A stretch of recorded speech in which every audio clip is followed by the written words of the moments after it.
just a little boy, I asked my father, what will I be?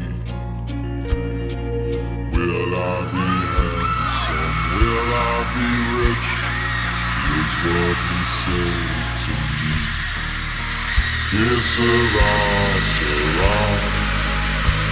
Whatever will be, will be. The future's not ours to see. Que sera, sera.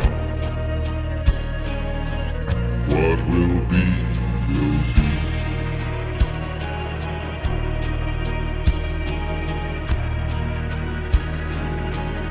Hello, everybody. This is Alicia and Liz, and we are the Decoded TV network, and this is From Decoded. And today we are going to be breaking down from season 2, episode 4, titled This Way Gone. Hi, Liz.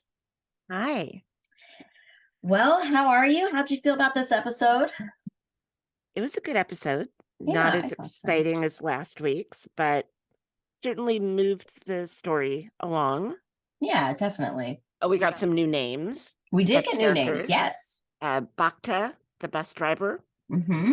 and Randall, the puke shirt, formerly puke shirt. Yes, puke shirt. Tilly. Oh, Tilly, that's right. Hippie rain dance woman, Tilly. Yes, Tilly, who I'm quite suspicious of. Tilly, I wrote, people should be talking to Tilly. Mm-hmm. She wants to talk to people. She, along with Dancing in the Rain, right up there with favorites are talking to people she doesn't know. She wants Boyd to tell her all about what he did in that forest.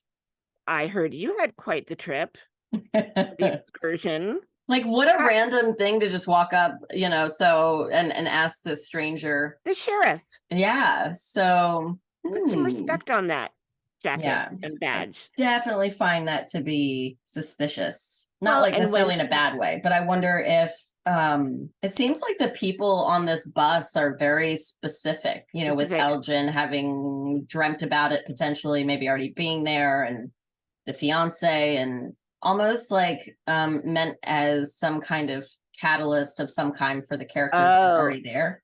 Like handpicked? Yeah. Mm-hmm. Right. Yeah. Yes. I was going to say about Tilly, when last week when she ran into Jim in the hospital, she's throwing out all this information that I would have followed up on. Like, oh, I just run around bus to bus, town to town, gambling. Mm-hmm. Why? Right. Where do you get the money? Yeah. Are you dying? Are you? What's your deal? She seems very happy and content in this situation. Yeah. She seems in no way concerned, which is very strange. Slipped right in. Yeah. I'm Tilly. Who are you? Yeah, people should be talking to Tilly. Mm-hmm. I agree. Maybe even Kenny. Put her in a basement. Poor Kenny, man. He's had a rough go of it the last few weeks. Poor Kenny, man. You're right, Mom. Just, have you spoken with Christy? Just knowing all that heartbreak is there. Yeah, I wonder how he's going to be now that, he feels like he's lost Christy and he's lost Boyd. And his father figure. Yeah, Kenny really went through it this week. Yeah. And last week. And, I always think that when we see when they give us the opening scenes that they clip together, for us to watch from the past before the new episode starts. Previously on. Yeah, I always feel like that's, especially on shows like this, that it's important to pay attention to the scenes that they show because there's a reason they're showing it. So do you want to run us through? Sure. The preview opens up, it shows us or not the preview, but the previously on opens up showing us the brief conversation that Sarah had with her brother, and then it shows Kenny holding his father after he discovered him. It shows Father Cautry with Sarah in the basement in the moment when Boyd learns that information and tells Sarah, to come with him, that they're going on a walk. It shows Randall trying to force Elgin to sit down. Yeah. We see Jim hearing the voice on the radio again, and the hole that opens up and all the power going crazy. Yep. The music box with the ballerina and Martin scratching Boyd with the blood. And then, of course, seeing the worms in his arm. And then Victor getting upset about people having been into his stuff. Touching my shit. Don't touch my shit. He and Russell have that in common. Randall. God, I'm gonna call him Russell this entire episode. Russell seems like a better name, though. I like that. It seems like a tougher name. No, I'll think of Randall Flagg from The Stand. Randall. Okay. It does show us that structure again, a little alarm in the scary kids or the sad kids. Yeah. And then kind of drops us off at the end with the discovery of Sarah. Which, correction, she was in the basement of the rectory. Yep. Yeah. So yeah, I wanted to correct that because we did get that one right. Kenny's dusty house. What? Yeah. But yeah, so I think all of those moments definitely are going to play into the stuff that is important to take away from this episode. You know, I was looking up the meaning of the title. Yeah, I was curious about that. This Way Gone. I really couldn't find anything other than what kept coming up on Google was A Long Way Gone, which is a book, memoirs of a boy soldier, you know, in I believe South Africa. But it resonated with me because it reminded me of the Sarah story. Here's a little snippet from, you know, what the book is about. Gripping story of a child's journey through hell and back, blah, blah, blah. So yeah, he was forced to join a child's army, eventually released by the army, sent to UNICEF. He struggled to regain his humanity and to re-enter the world of civilians who viewed him with fear and suspicion, a story of redemption and hope. But it reminded me of Sarah, you know, this young girl who was made to do terrible things and is now viewed with fear and suspicion by the town. That's a very good point. That is a good connection there. Yeah, is there a way back for her? Yeah. But I wonder if they took that from the title, you know, switched out a word. Maybe so. If that was their intention, it certainly, you know, connects. It definitely connects because I couldn't figure out how this title tied into the episode, and that makes sense. So we'll go with that. It came up in so many conversations. But yeah.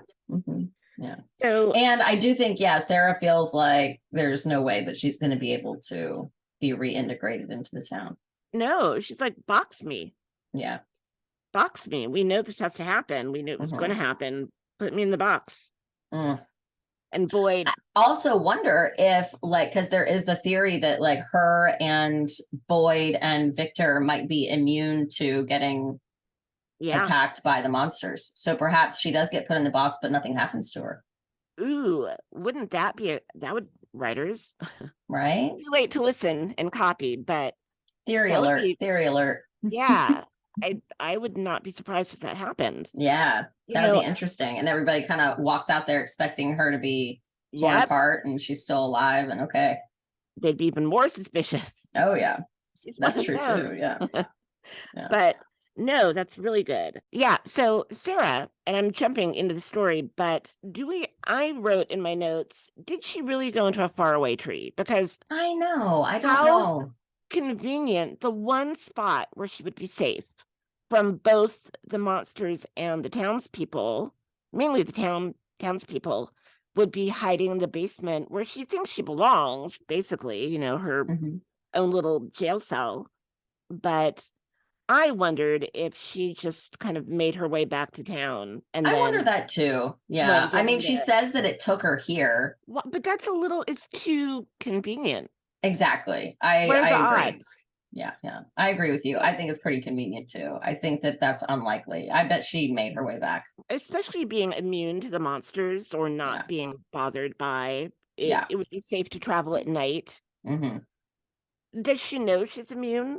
Unless she meant that, like, I don't know if she knows or not. I feel like she would. Because Boyd doesn't know. He just thought Yeah. he got lucky in the forest. Right. But she's been affected longer, so she might know at this point, especially if she's been out at night more than once. And remind me, how did Victor become immune?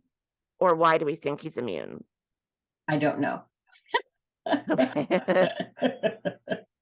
Everybody But we says think he might is, be. so I'm sure there's a reason. Okay, good. I don't know what it is. You come later. Yeah. Yeah. All right.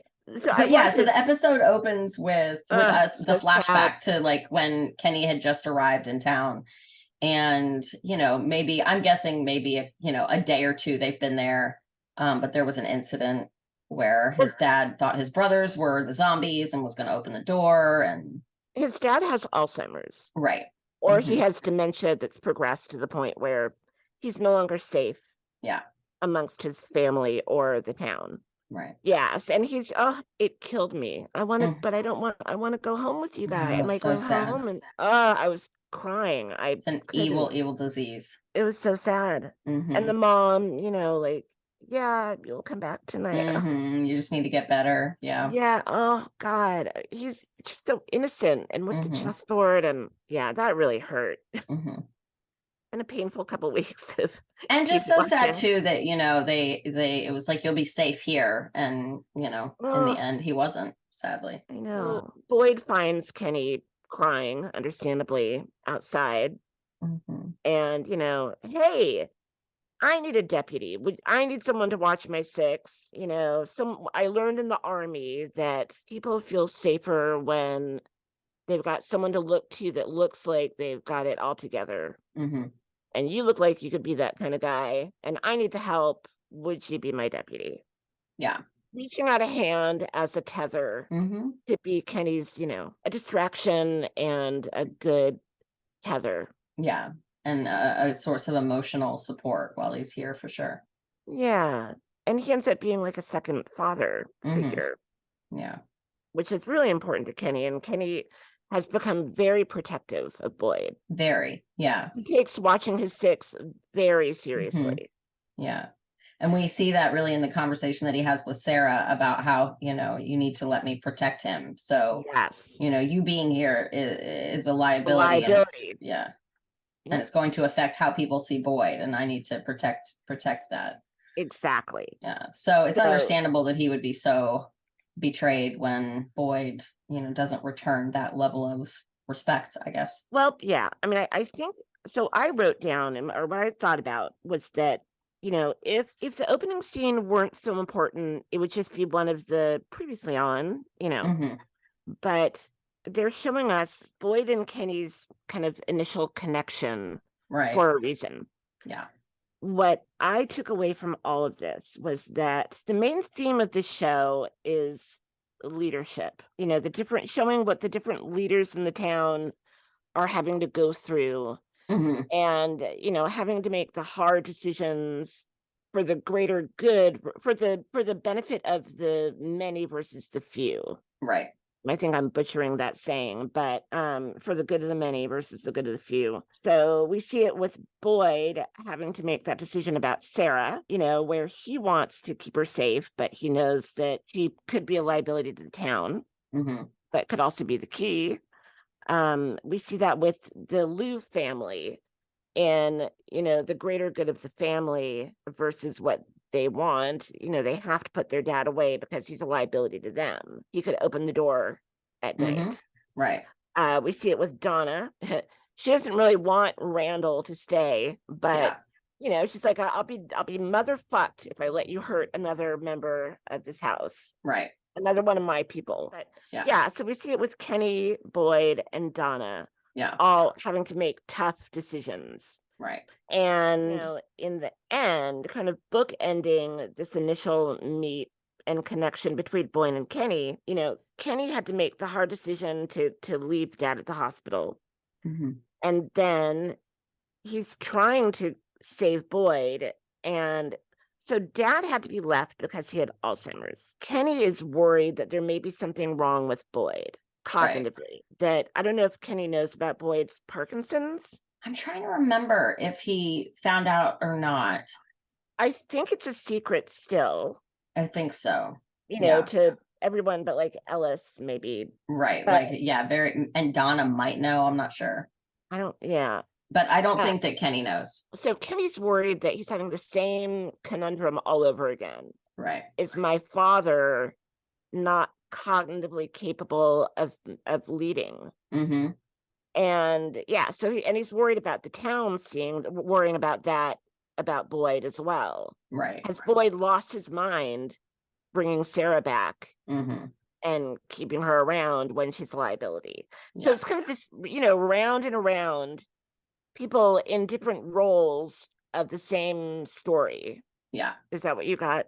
Definitely. And I also think that, well, you mentioned too that, and we've talked about how the people that seem to be more psychically or specially connected to this place seem to be the ones that have some kind of Affliction. right, yeah, whether it's Typically a cognitive. developmental, Yes. slowing of some kind, or if it is like mental illness. Yeah, exactly. Things that perhaps like leave the person more open to the possibility of things or more vulnerable Right. to some of this stuff, and maybe the people that don't have those things going on are the ones that aren't seeing things or having those hallucinations. Right. Because what do they have in common? What do what is it? Who is it? We've got Ethan, Victor, mhm, Sarah, now Boyd, right, and Tabitha and now Tabitha. and Jade. Jade sees things. Yeah, and Jade. Jade is more, I would say, well, with Boyd and Tabitha and Jade, it's more that they've come into contact with something. Right. Right. Yeah, that's true. Versus like Victor, the child man, or Ethan, his child. Yeah. And Sarah, who has a mental illness. Yeah. Oh, I wanted to note that another interesting connection between the Boyd and Kenny's dad story is that, did you know that there's a connection between with the story of Kenny and Boyd and Kenny's dad and Sarah? There's this connection between Parkinson's and schizophrenia. I did not know that. So what is that? What do you mean by that? So what doctors found, to their surprise, was that some Parkinson's meds cause schizophrenia like symptoms, like visual hallucinations, auditory hallucinations, voices. Mm-hmm. And a lot of antipsychotic meds that are given to people with psychotic disorders like schizophrenia cause Parkinson's like symptoms. Wow, really? Tremors. It's called tardive dyskinesia. Yeah. But the person develops a permanent tremor, or it can be all over the body. It can start in the hands, but so there seems to be something that connects the two. So are you saying that it's one? Oh, just the treatment for one can cause symptoms of the other. So, but I just thought that was a neat connection. Yeah, definitely. I don't think it was, an accidental thing. Right. Yeah. So that's very interesting. Yeah. Have you noticed that, and I've been wondering this, I'm meaning to bring it up. Have you noticed that Boyd is always wearing the same thing? Yeah, the black jacket. The black jacket with the tan shirt and the jeans. Yeah. And he's constantly wearing the same thing. I know that like also sometimes these things are taking place like not on separate days or not with like a ton of time in between this episode and the next episode. I'll have them pick up where they left off. But like anytime you see him, he's in that outfit. And I was trying to recall like how many other people do we see always wearing the same outfit, or do other people kind of change even if they have like some different outfits? And it made me wonder if that was like a Boyd thing, if that was something to look out for. Like everybody else is changing outfits, but why isn't Boyd? Or is it more like a uniform? He wears that because he's the sheriff, and Christy wears that EMT shirt because she's the EMT. So I didn't know if it was something to look into or if it was just kind of I think it's exactly that. It's a uniform. And Boyd loves the uniform. He's going to feel comfortable in one. Yeah, that's true Army. too. Yeah, good point. Yeah. And I think a suit jacket conveys what he thinks is a sign of authority. Okay. Yeah, that makes sense. And it sets him apart. But, he's a little more dressed up, Mhm. formally dressed than Yeah, others. that's true. Yeah, very, very good point. Okay. And it goes to what he said to Kenny, people will often look to someone that looks like they've got it all together. Mm-hmm. Yeah. Yeah, that's true. So I think Very that's good. what that's about. But it's a good Yeah. thing to mention. And just you mentioned the uniforms and whatnot. I just thought it's also worth noting that it seems like there's maybe a few people that have military background. Yeah. And I feel like that is interesting and possibly important too. You've got Boyd and you've got his wife that's no longer there, and it seems like Randall might have. Yeah, we were thinking coming off a bus with rifles that he may have been coming from a tour of duty, coming home.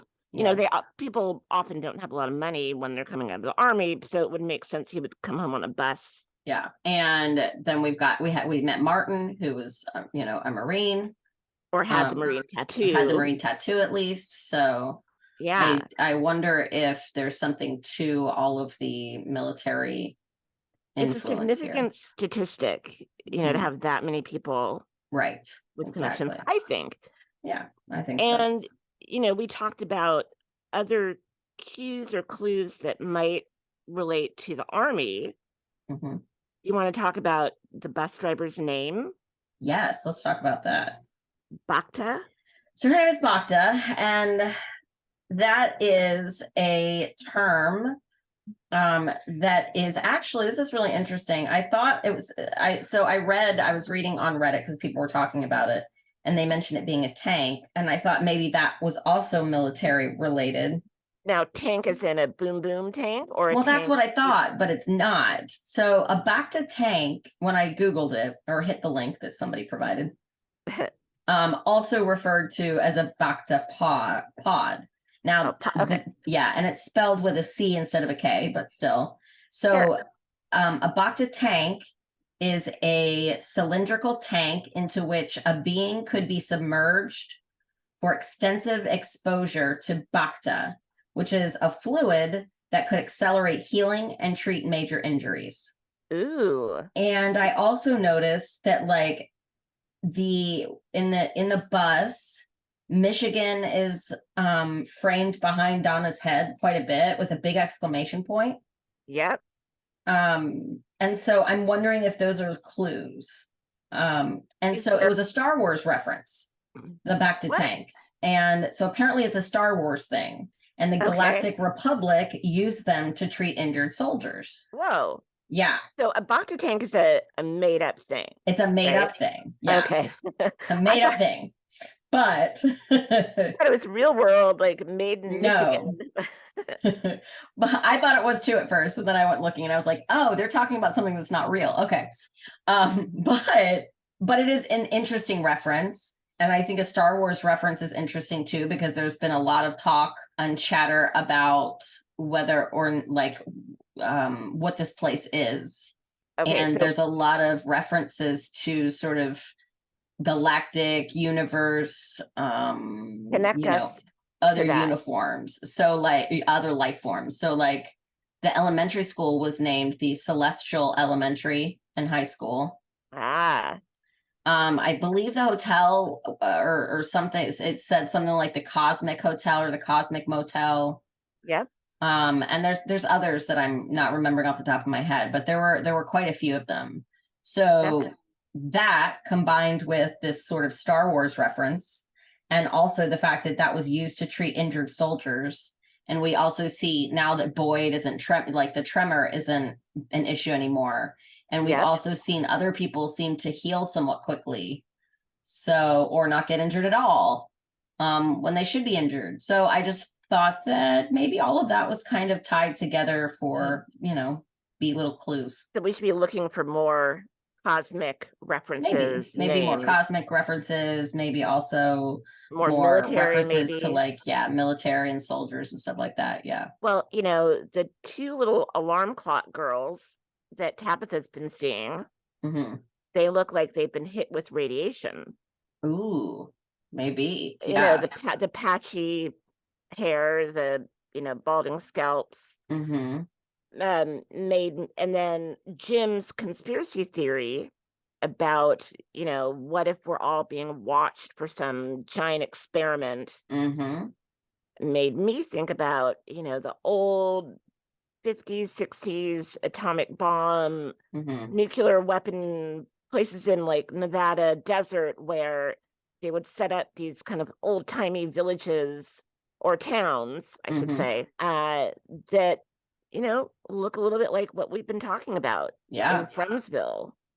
Like here's the milkman. And Mm-hmm. I was noticing in the Lou's kitchen where the Martins are currently residing, the kitchen looks small. It looks Mm-hmm. like a play kitchen almost. Yeah. Everything's The just tiny a little little refrigerator and the tiny little ice box. Yeah. I wrote everything's about 80% too small, too thin, Mm-hmm. you know? I agree. You're right. Yeah. And I think it's a great point. It made me think of like Area 51 and, That's, yeah. and then I thought about Under the Dome as well. That's another. Under the Dome came to mind in Yeah. season 1 when I was Mhm, watching. right. Yeah. Yeah. So I think there's a lot to kind of tie this together. We're getting the pieces maybe of a good theory. Yeah. Elizabeth Saunders made a great little video that she put up where she's telling people to be patient and also telling them that some questions are being answered. It's just you don't. What? Yeah. And she was like, some of it's already been answered. Some of it we're answering and you might not realize that we're answering it, but it's there. You just don't know where to look yet, or you don't know what to be listening for. But You don't have the context yet. yeah, exactly. Mm-hmm. Ah, cool. So yeah, it was a cool little video. Yeah. I have to watch that. You're going to send me the link. I will. Yes.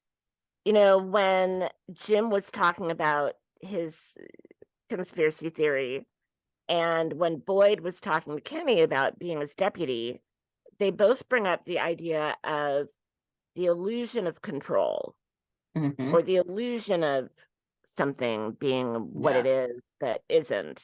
Right. Boyd's exact quote was, in the Army, I learned it helps people to have someone to look to who seems like they know what they're doing. Mm-hmm. And I wrote the illusion of control, confidence, capability. Mm-hmm. And he says, that's really all I'm doing. So, giving the illusion. Right. And Boyd is offering Kenny kind of the illusion of safety and control. Right. With a little badge, a little deputy badge. And, maybe part of Kenny's growth and realization here is that it really doesn't mean anything, and that makes him angry. Yeah. In the long run, like he thought it meant something and now realizes that, like, yeah, if Boyd's going to do whatever he wants to do anyway, what does it really mean? He doesn't need someone watching his 6. Right. He's got his own 6. Yeah, it's true. Yeah, you do. So we have a quick little exchange with Julie and Tabitha. Yeah, she's at first when I saw the water running, I thought, oh, is she now into the water? Is she going to dig up the pipes? Where does the water come from? Yeah, comes from nowhere. Nowhere. All of it. Around. Yeah. But that's another good question. Where does the water come from? Yeah. Somebody also mentioned that like the points on the map also could potentially be forming or representing some kind of star pattern, celestial pattern of some kind. Oh.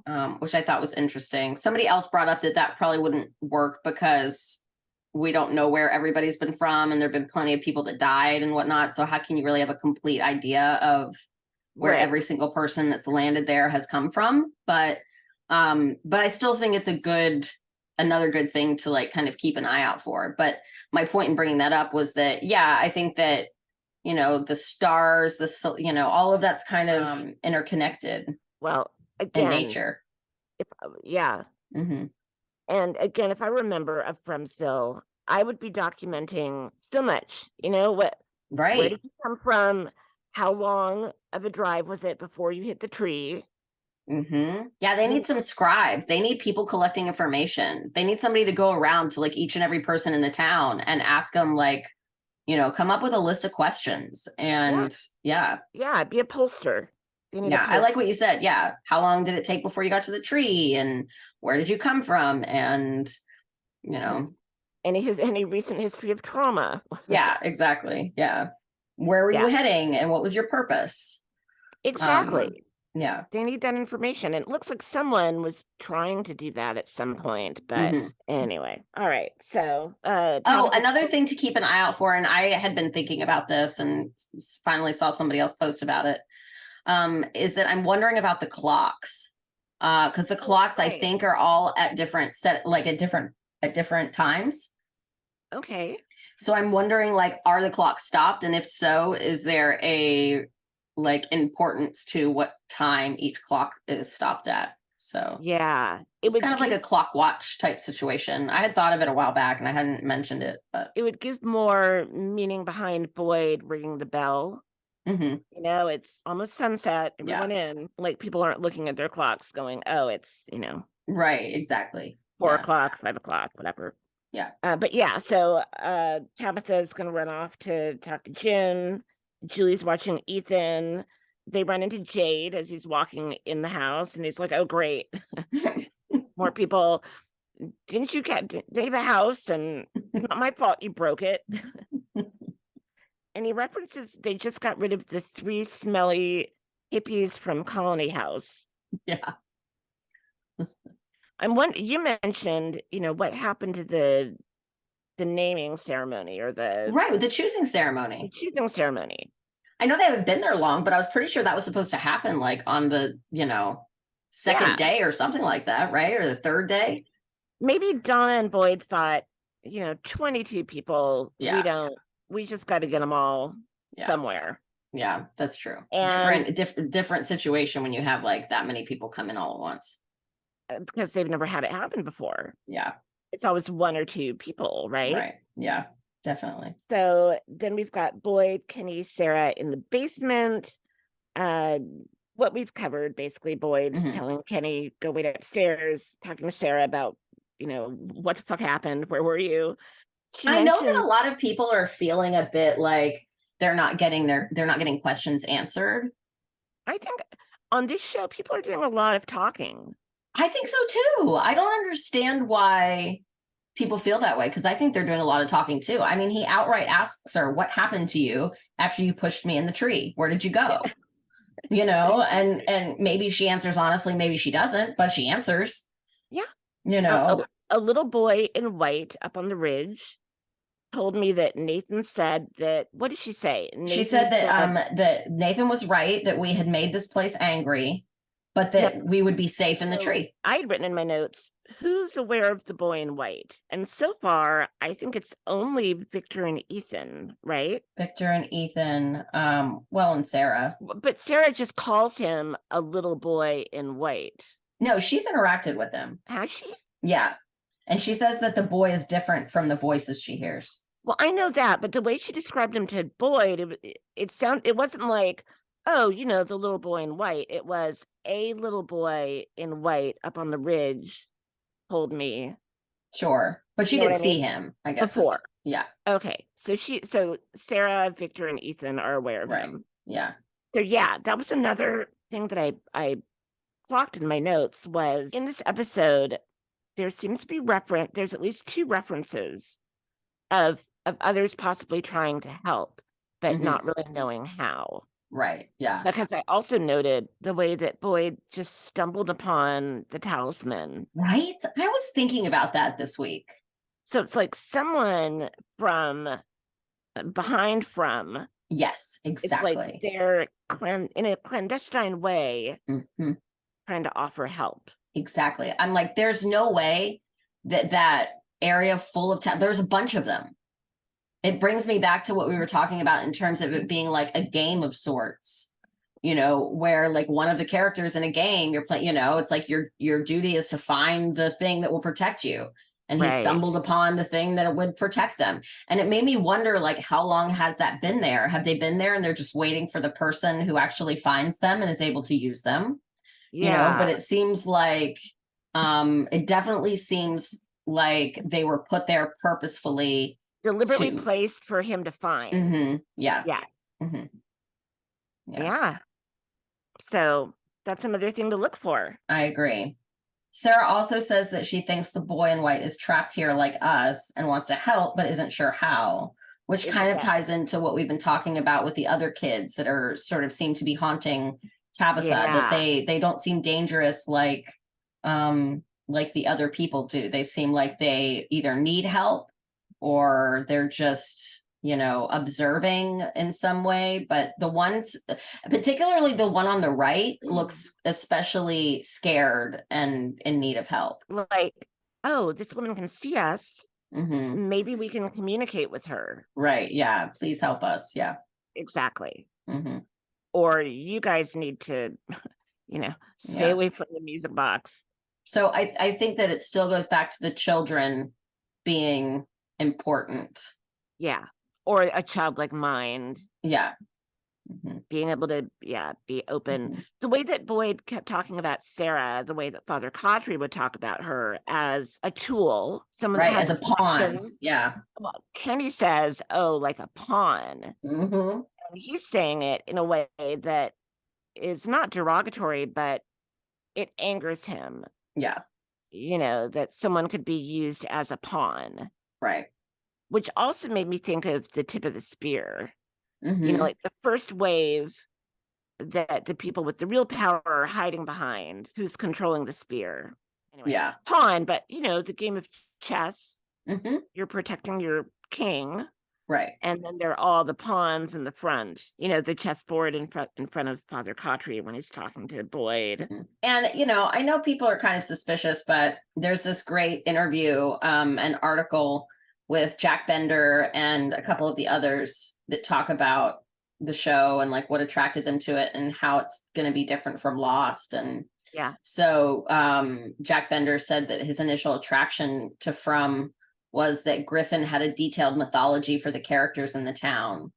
And he said, in my first phone call with John and Jeff, I asked, like, so what's up with this town? And they talked for 40 minutes about all the details and how he was impressed because they had so much of it worked out. Wow. Yeah. So I think that's exciting to know that that is the case. And it said that they've been very cognizant of making sure that the characters are asking the questions that we know the audience is asking. Right. That one would ask. Right, exactly. Yeah. So they said, look, we're very aware of what the audience is asking and looking for, and we're trying to be mindful of those questions, knowing we have those answers. So I think too, it's like, you got to remember we're watching a show that's meant to go over a number of seasons. So yes, certain things will get answered, but there'll also be other questions that come up because that's the point of it. That's the point of a show like this. So.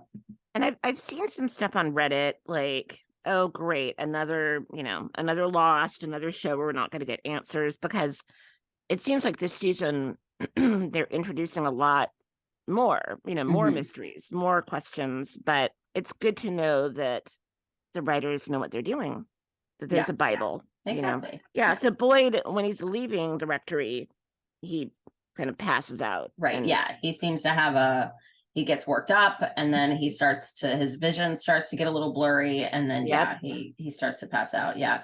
I think too, he's feeling faint and woozy for a reason. I don't know if it's more emotionally driven or not, but I think it's both. There's a lot of stress.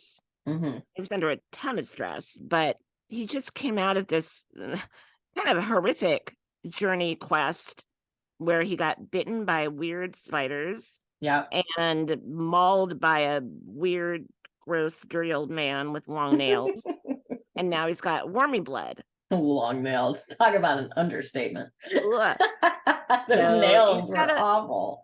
No, he's got a lot to worry about. He does. I feel for him. And Boyd is so like another Lost reference. Boyd is so Jack.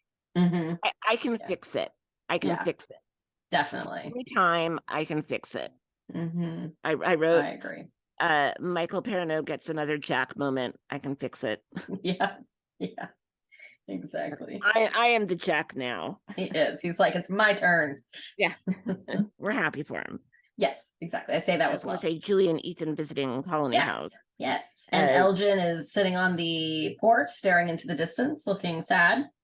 Yeah, kind of a zero episode for Elgin. Yeah, right? for real. But he looked like, I wrote, Hart, or Julie seems familiar to him somehow. He seems intrigued by Julie. I just kind of felt like they were trying to plant a little romance seed there.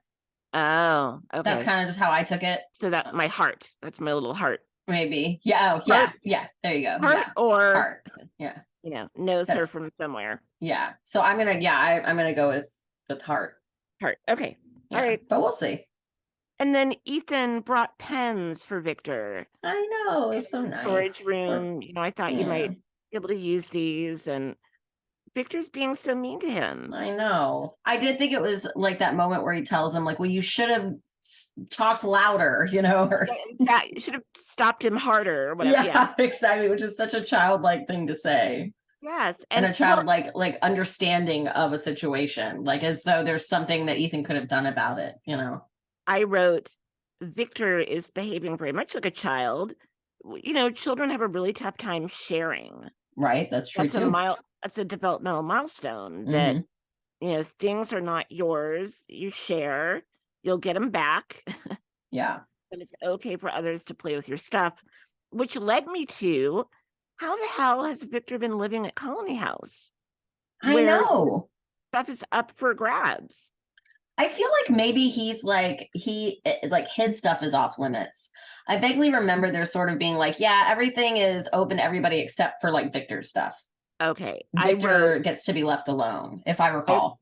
I wrote, is there an unwritten rule that Victor's the exception? You don't go in Victor's room. You don't touch his stuff. Yeah, I'm pretty sure there is. Okay. Mm-hmm. Because otherwise, he would be, he wouldn't last a minute. Yeah. No, I'm pretty sure there is. I wondered if that was another reason for the storage shed rig. Mm-hmm. Right. A place to have my stuff where no one can touch them, where it's just mine. Yeah. Because that seems really important to him. It does. Yeah. And then I wrote, he and Jade have that in common. Like, and Randall, don't touch my shit. Yeah. Yeah. Which, I think it's interesting that Fatima, approaches Donna and says, hey, maybe it's time that we, loosen up on some of the rules and become a little, or add some structure to the rule. Right. It's not just a free-for-all. Yeah. Like, I can understand why somebody might not want someone else to touch their stuff. So can you imagine? It would drive me crazy. People rummaging through your bags every day. Constantly. I would be hiding, squirreling away. I would too. Constantly. Julie learns about the wedding and is going to be a bridesmaid. Yes. I have a feeling this wedding is oh my gosh. It's going to be an event where people get killed. I think so. Yeah. Everybody's predicting like a blood wedding. Oh my God. A red wedding. You know what's interesting? That tapestry that we see in the blanket and the opening credits, that's, Fatima and Ellis, always just reminds me of Adam and Eve. I saw that in your notes and I was wondering. Yeah. And I don't know why. It's just every time I see it, that's what, maybe it's because they're naked and they're, I don't know, but there's something about it. It makes me wonder if they're sort of meant to be an Adam and Eve of sorts. And if so, like, where might that fit into the story? But, so interesting that they're getting married. And I wonder. Yeah, I don't see anything good coming. It might be like the finale. Yeah, that's what I'm thinking. I keep coughing. We saw Victor drawing some things, and Ethan asks Victor. Oh, right. We learn about his time with Tabitha. He said, you helped my mom. Yeah. And he says, what are you drawing? And he says, things that we saw. And so you're able to make out, he drew the bicycle, but he also drew this really dark, scary face. The tricycle. Yeah. And a dark, scary face. Ooh, and I couldn't really place the dark, scary face. I'm sure it was one of the monsters, but it didn't really specifically look like one in particular to me. Well, because they all kind of look alike when they're waking up and when they're attacking, right? They get that weird dark and the eyes and Also something I've noticed, because we go out there and we because we're on the porch with Elgin and Julie, that the outside of Colony House has some barbershop things going on. It's got the little barbershop, like red, white, and blue spinny thing. Oh, yeah. But also the seat that Elgin was sitting in, it was a barbershop chair. Oh. So I wonder if there like was the childlike play furniture. Yeah. So I thought that was interesting too. The Colony House at one point in time was possibly a barbershop, or at least part of it. I think there's so much stuff in Frumsville that seems like, again, childlike, like the mailbox, pulpit, rectory. It's like the people they're forging things and bringing them to furnish their houses, and I wonder if Colony House feels like that, like on a barber chair and a barber pole, and yeah, just kind of as little decorations or possessions of sorts. Yeah, I think I'd be curious to know too, if that stuff, like what of it was already there and what was pieced together, brought over. I think that's a good question. And so we see Boyd meeting with Christy, and she's checking him out, and he brings up the 2 spider bites, which I thought was interesting because we hadn't really heard that before. He lies about the marten. I got scratched by a branch. Like, okay. That a branch did that. All right. Yeah. He lies about the tremors. Yeah. Same. They come and go, even though. But now we find out that he's not having them. Yeah. That's why I said he lies. Right. Yeah. And I don't know why. Like, why lie about that? I know. Well, she might want to I don't know. Can't really run tests. Yeah. If we're all trying to figure out what's going on in this town. Yeah. Why isn't he talking more about, you know what? I think it's because Boyd doesn't know what happened. He's questioning, what am I seeing? Right. And what's real? He asks about the Parkinson's. When Julie's talking about symptoms, he asks about his experience with his father having Parkinson's. And he asks about the cognitive element. And she says, oh, you don't have to worry about that for a long time. But he's concerned that there's something wrong, that maybe the Parkinson's is making him hallucinate. Right. Yeah. Am I really seeing worms? So he's trying to discern, whether or not it's Parkinson's or, Did I really see an old man in a tower and then walk out into rubble? Right. I think he's questioning a lot. And that's true. This kind of goes to Kenny's concern about Boyd, about perception, that people might think that he's losing it. And you can imagine what Boyd is worried about. Like, what if I'm talking about little boys and, little boys in white and magical trees? Yeah, they're going to think I'm crazy. Yeah, so I think that's why he's not sharing. It is kind of funny to see him just crack up laughing, like when she's like, oh, just minimize your stress. Right. As though it's just super easy. Yeah. Okay, sure. And then we go to the bar, and we got this great scene between Bacta and Jade in the bar. Well, Jade is just fun in every scene he's in. He is, yeah. I feel like he makes me think of, he gives me like Sawyer vibes sometimes. Oh, totally. Yeah. I know people were kind of talking about like Randall being a little Sawyer-esque because he's beating people up and maybe he's going to have some sort of redemption arc, but I kind of see Jade as being more like Sawyer, just kind of. Jade is way more the charm. Yeah, charming, gives people nicknames and kind of teases them. Yes.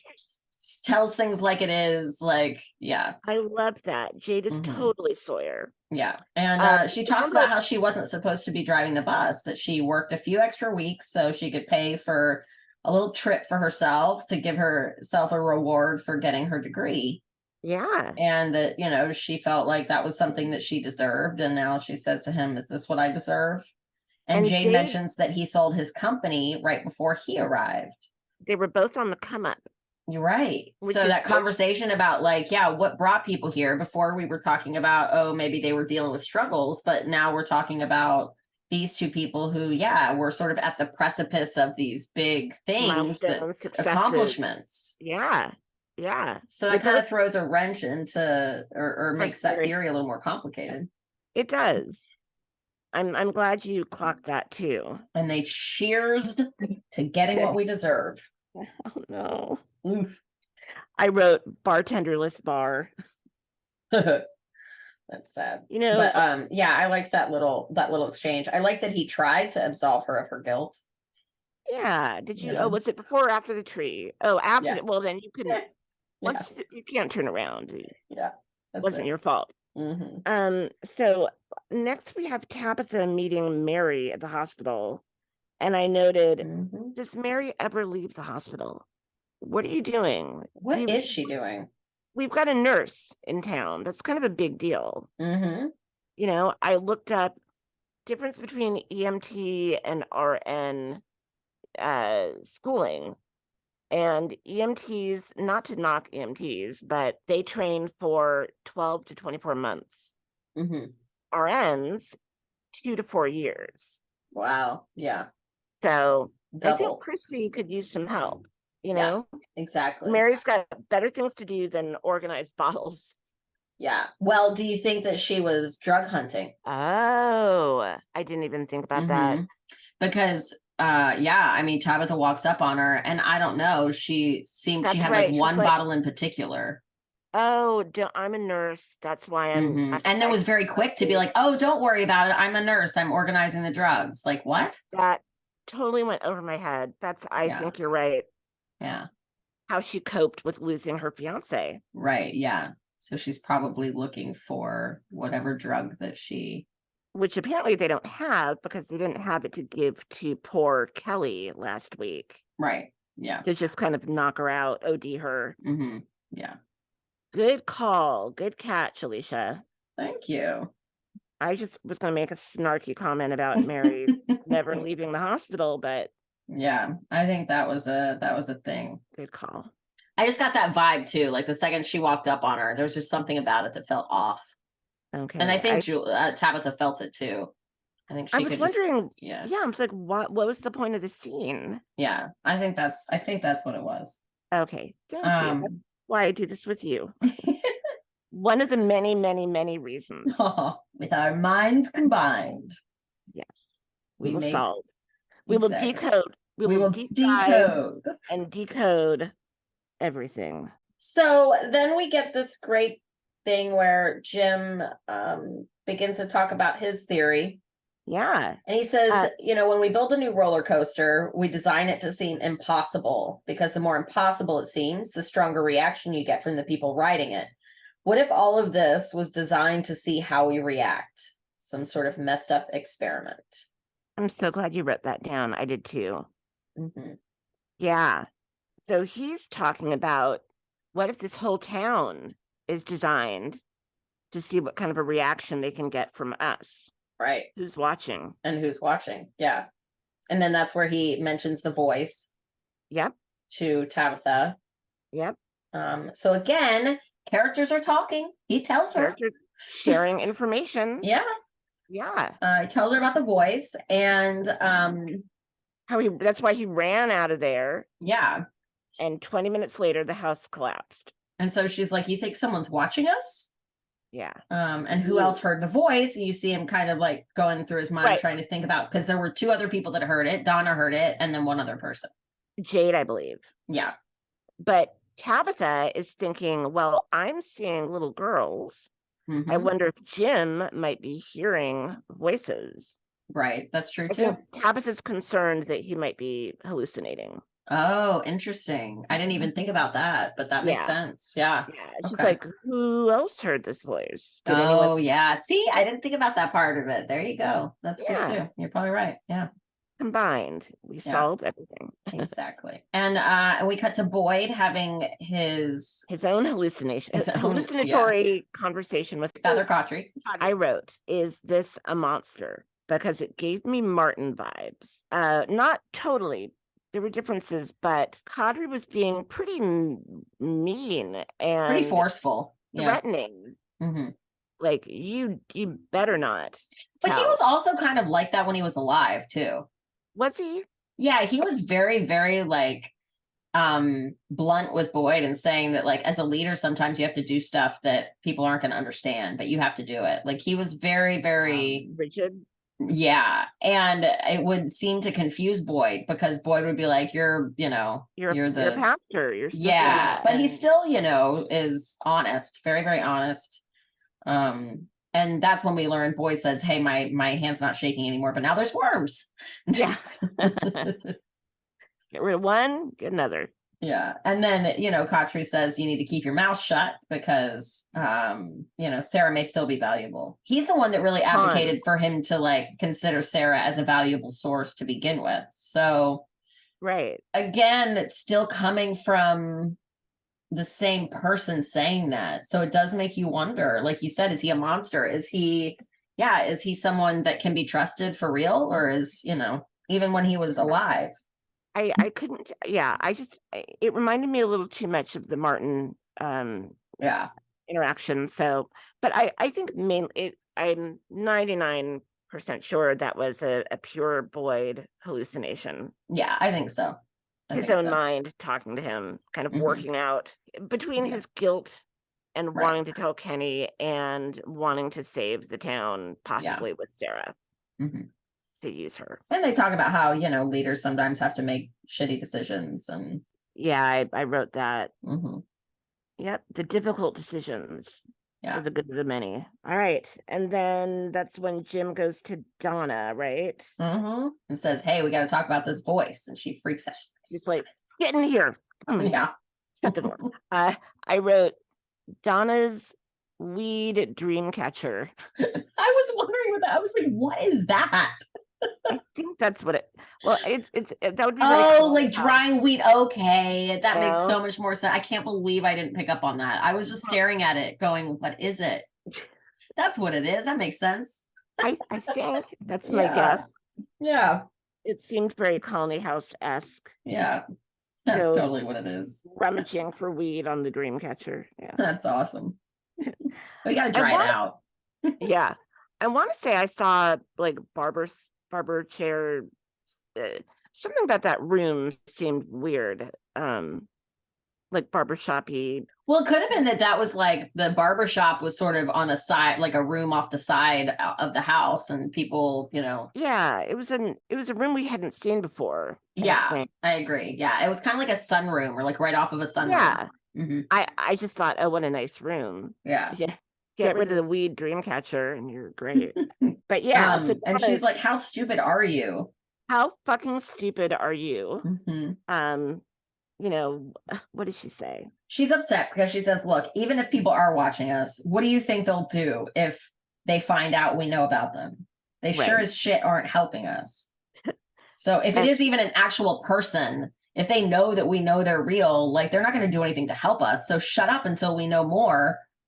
Right. Because we don't want to start asking questions and drawing attention to ourselves if we don't know what we're dealing with. And how do you know that was a person on the other end? Right, exactly. Which is fair, because they walk like us, they talk like us until they come up and rip our guts out. Exactly. But then she also says, don't do anything until I tell you. Right. She says, now don't forget about it. Like, don't just throw it away. Keep it in mind. But wait until I give you the green light to move forward. And Jim's like, where's the radio? And she's like, what? Why? Yeah, it's the first time I've been slightly wondering, why until you tell him to? Like, there was just, I don't know. There were a couple of things about Donna this episode where I thought, I wonder. Donna's, well, again, this was leaders kind of losing their shit. Right. At the end of their tether, Donna's like. Yeah. So I said she's very frayed at this point. She's one more thing, and I'm just gonna say, take care of yourselves. And that's why she was so rough with Randall. Right. She's like, I can't with you. Yeah. But I also think that Donna recognized a lot of herself in Randall. When she was talking with Fatima, she was like, I know this kid. I know because I was this kid. Yeah. Right. Yeah. And she's like, everything's a personal attack. And that was it. Like everything's a personal. That seems like Donna. Right. Yeah, that's true. And think about Donna's experience when she arrived with her sister. They were out in that car, exposed for a whole night. And that really got it into Donna's mind. This is what I'm dealing with. Right. Yeah. And I think she's thinking, this kid needs the same kind of wake-up call that I got. Well, also, remember she mentioned that her sister was extremely stubborn and couldn't be told to do anything. And that's how her sister got killed. Maybe that was her sister then. Yeah. So she kind of has that trauma of like being upset and frustrated that she's saying, don't do this because obviously there's something bad out there and that she's not being listened to. Right. She's like, it's not going to take you one day. It's going to take you several days to realize or to accept where you are. Yeah. So she puts him in the bus. No shades. Here's a talisman. Oof. Now, there's another question that we get answered here. So just for the people that are keeping tally, she says the talismans must be hanging because if it falls on the floor, they don't work anymore. They're just a rocks. Rock on the ground. Yeah. So now we know the talisman, for whatever reason, has to be hanging inside a space that has walls that can be closed in. Yep, an enclosed space, and not like a collapsed house. Right. But one that you have to be allowed entrance to. Yeah. Like a vampire. Right. She says hang it up in a window or on a window. Mm-hmm. But in the houses, they're on walls. Yeah. Why do you think a window? I don't know. Maybe because I don't know. Besides, I think that's bad advice because like if you recall from season 1, a lot of times when they see that like the talisman is there, they will try to do things to knock it down. Oh, I don't remember that. Tell me, what's that? Yeah, I vaguely remember. I don't know if it was just like a nightmare. Because I do remember like in the first episode, I think Jim has a nightmare, or Boyd, I'm not sure which one. But they have a nightmare that they get attacked by the monsters, but that they're shaking it so much and it falls. And when it falls, then they're able to get in and they start to attack. And then he wakes up. So I guess that was sort of like an indirect way of telling us that, like, you know what? I think that was from the night that they spent in the overturned. Yeah. Mm-hmm. Right. Yeah. In the camper. Yeah. Yeah. So I guess, so we did kind of already know that, but in case we didn't, or in case it was forgotten, she does reiterate that by telling him what to do. But I'm wondering if she tells him to hang it in the window, does that mean that she's kind of trying to set him up? Like, because if the monsters see it, are they going to try and knock it down? Are they going to, mess with him? I don't think she wants to get him killed. I just think maybe like, as opposed to from the ceiling, like where else would you hang it? So yeah. And this was a scene where I saw that Michigan with the exclamation point was just really very evident there. Do you think that's meant to be like Donna's from Michigan? I don't know. Or my thought was like, is it meant to say that we are in Michigan, or that Michigan is some kind of important home base for something? I don't know. It kind of made me think of like Lost in Portland or whatever. Right. Maybe there's like a military complex in Michigan. That's what I mean. Yeah, like perhaps it's something related to that. Yeah. I don't know. We should Google that. Yeah. Or if you're listening, and do it for us. And tell us. And then we see Tilly trying to talk to Boyd, who kind of schleps her off because he's heading to talk with Kenny, who promptly breaks up with him. Well, we kind of skipped over Kenny and Sarah in the basement. Kenny is like, help me understand. Like, I want, because he wants to understand Boyd. Mm-hmm. Yeah. And we used to be friends, and, maybe we can fix this. And we see how resigned Sarah is to her fate, her box fate, Yeah. And then she outs herself by telling him. Mm-hmm. We don't see it, but she's like, I have to tell you something. Yeah. So Boyd knows immediately when he sees it. Oh yeah, saw him go to the hospital. Oh, yeah, he's staring at the blood stain in the basement. Mm-hmm. I'd forgotten that everyone had blamed the monsters getting in on his dad, on Kenny's dad. Right. Yeah, that he had opened the door. Yeah. How awful. Doubly awful that it was Sarah. Yeah, I agree. But I was shocked. I thought we were going to see Sarah in the box already. I thought Kenny would have taken it into his own hands, but instead he just says, box her. Well, perhaps he was giving Boyd an opportunity to do it. Like, I'm giving you an opportunity to do the right thing. And if you don't do it, then I'm going to do it. And everybody's going to know that you didn't do it. So it's kind of a play meant to be like, look, you've got to make this choice and I'm not going to protect you. But he's already it seems like he's so angry and done with Boyd. Why even give him that chance, Well, I think probably because he's still loyal to some extent, or he's still aware of the fact that the town needs some stability. I guess. And so if he completely blows it, then it might cause more chaos than destabilization. Mm-hmm. Point. Yeah, so Kenny throws down his badge, watch your own 6. And that's it. Cut to black. Yeah, so not as much action, not as much of the supernatural. Didn't see any monsters, but got a lot of people talking. Yeah. Having important... And, I think you have to have episodes like this to get you to, the big moments. You can't just have action. Every episode isn't going to be crazy. You have to be able to develop, different plots as it goes along and different character relationships. Yeah. Well, I enjoyed it. It's always good to see people sharing information. Exactly. So they can work together. Yeah.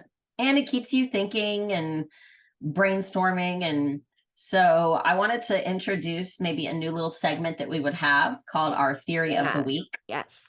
And so for this week, out of the stuff we talked about, what do you think is there a theory that you like? You want it to be our theory of the week? What do you think? Well, I'm vacillating between the galaxy space stuff or the military industrial complex idea. Yeah, I like it as maybe a combination of sorts. That's what I'm thinking. Yeah. But I also really like the idea of one of the other from-ers trying to help. So what do you think? Trying to help? What do you mean? Oh, like the talisman, the other voice in the radio. Oh, right. Yeah. Well, I think that I think that they are being watched by somebody. And I think those talismans were put there for them by someone. So I would say, in terms of a theory of the week, I'm thinking that thinking that there are people watching, that this is like a experiment of some kind. I think that's what I'm liking this week, So, observational experiment theory. Yeah. Now the key is I don't know why they would be experimenting on them. So maybe that's go to Jim. They're looking for a reaction. A reaction to what and for what purpose? So if there are monsters, if they're looking at fear, how people respond to fear, there have been studies. Yeah. Have you heard of the study of little Albert conditioning? No. Little Albert was a little kid, like 2-3 years old, right? And this was in the 60s.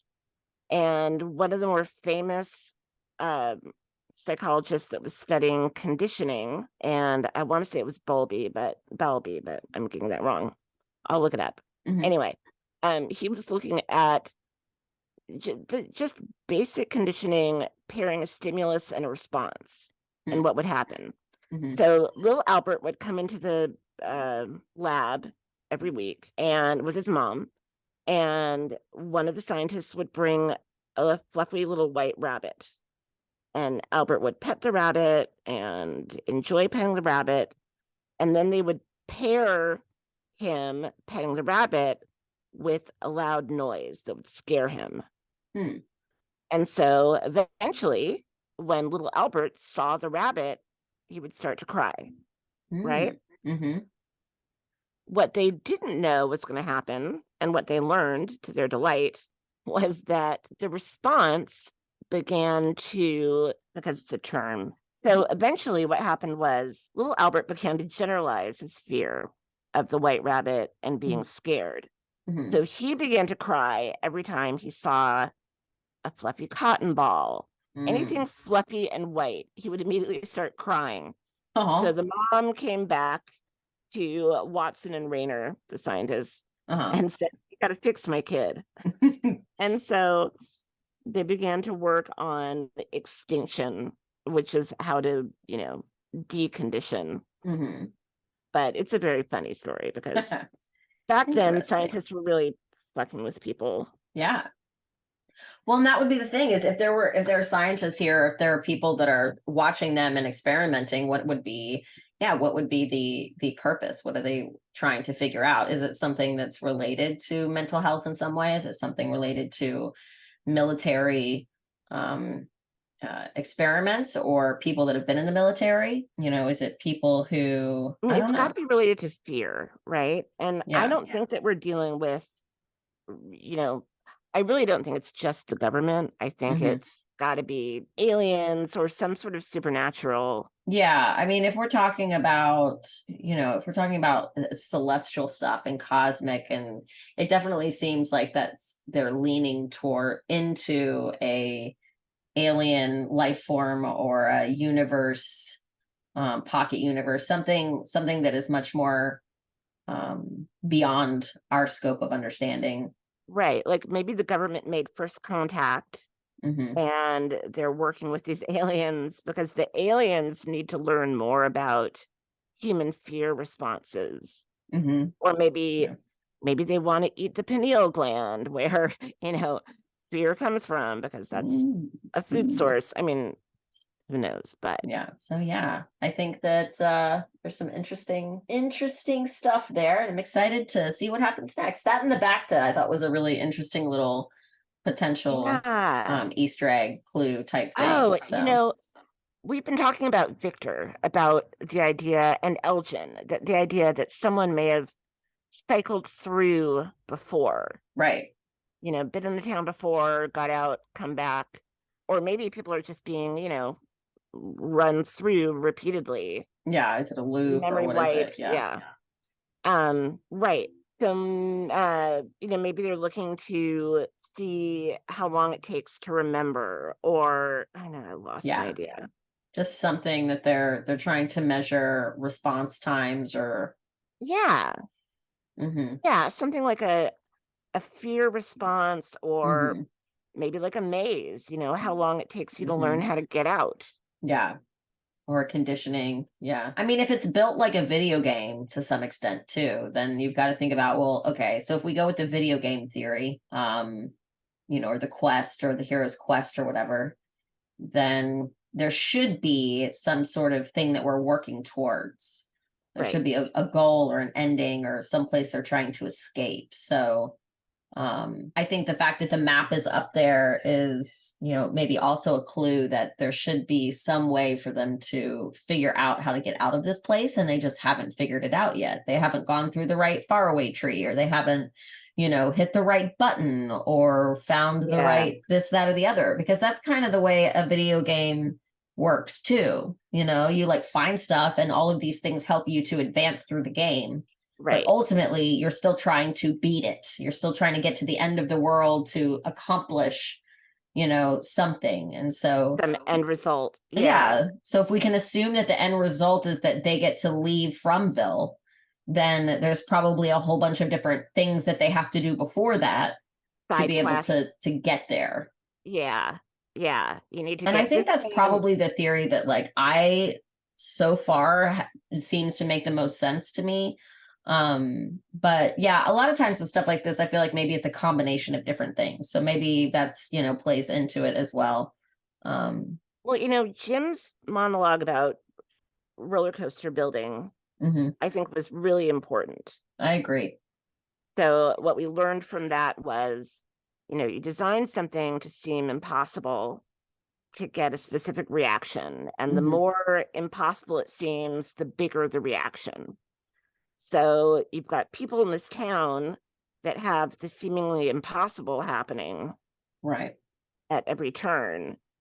And, Martin's whole tip of the spear thing, you don't even know what you're dealing with yet, would speak to that, to different levels. Right. And, and with a video game too, when you start it, yeah, you've got like one thing, you're like, oh, this is really hard. This is really hard. Yeah. But eventually you figure out how to deal with that. And and another thing comes down the pike that you have to deal with that's harder. Yeah. So I would also expect that to happen here. The writers were talking about how they're viewing like each season as different chapters. Okay. That have its own like sub stories and questions and stuff within each chapter, but that could also be interpreted as like different levels, level 1, level 2, level 3. Yeah. And these are the things that you have to face and deal with in level 2 and then in level 3.